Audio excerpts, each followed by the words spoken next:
In this video, I'm going to show you how to publish styles and components in Figma step by step so you can share your design system and make your components available across files and teams.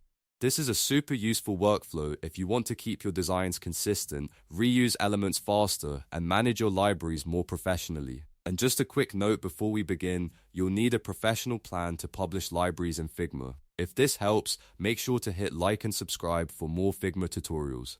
Now let's jump in.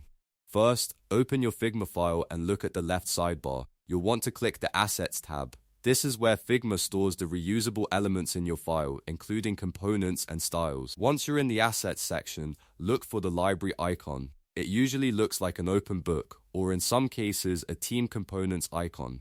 Click that library icon to open your library settings. From there, find your current file section. This is the area where Figma shows the components and styles that belong to the file you're working in right now.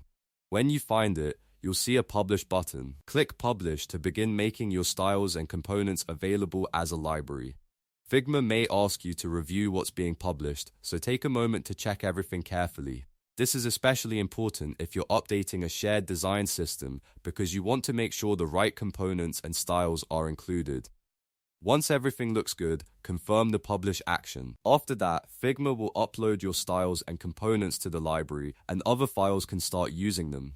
That means your team members can now access the same design elements without rebuilding them from scratch. It's a great way to save time, reduce inconsistencies, and keep your brand or product design organized. Remember, if you don't see the publish option, it may be because your account is not on a professional plan, since publishing libraries requires that access level. So if you're trying this and don't see the button, that's the first thing to check.